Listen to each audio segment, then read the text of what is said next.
from Fireline Media sharing with you the top stories of today. The traditional Jallikattu celebrations was held with great enthusiasm at Palamedu in Madurai as part of Mattu Pongal. Around 1,000 bulls and 600 participants took part in the event, drawing large crowds from across the region. The bull taming sport was officially flagged off by the Vice Chief Minister of Tamil Nadu, marking the start of the celebrations.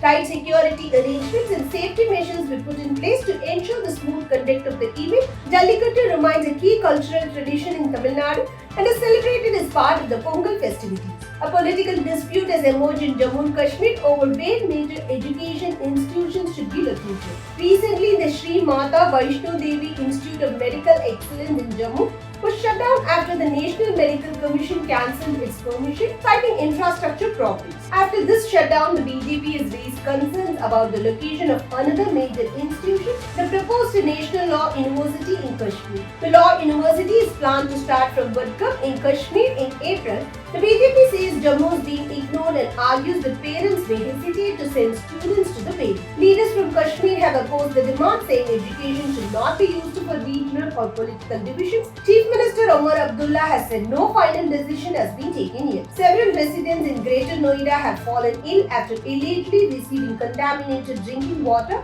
People in Alpha 2, a residential area of Greater Noida, reported vomiting, stomach pain, and foul-smelling dirty water coming from the tap. Residents say this is not the first time such a problem has occurred, and similar complaints were raised earlier in nearby areas. Locals suspect that older damaged pipelines may be causing sewage to mix with drinking water. Authorities say water samples have been collected and the matter is under investigation. Health teams have visited affected homes as the situation continues to be monitored. The Supreme Court of India has stepped in after a dispute between the Enforcement Directorate and the West Bengal government. The court has temporarily stopped police cases against ED officers linked to the raid and political consultancy firm IPAC. The ED says its right was blocked and has accused the state officials, including Chief Minister Mamata Banerjee, of interfering. The court has asked state government to respond and order that CCTV footage be preserved. The matter will be heard again in February. The Sri Lankan Navy arrested 10 Indian fishermen for fishing in Sri Lankan waters on January 14.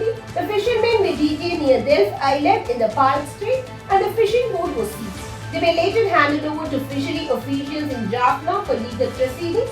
Such incidents are common in the Palm Strait where Indian and Sri Lankan fishing zones are very close. Indian authorities are expected to take up the matter with Sri Lanka to secure the fishermen's needs. The United States has announced a major immigration decision. The Trump administration has suspended immigrant visas for people from 75 countries starting January 21. The suspension applies to 75 countries across Asia, Africa, the Middle East, Latin America, and parts of Eastern Europe. This means new immigrant visas, which allow people to settle permanently in the US, will not be issued to applicants from these countries until further notice.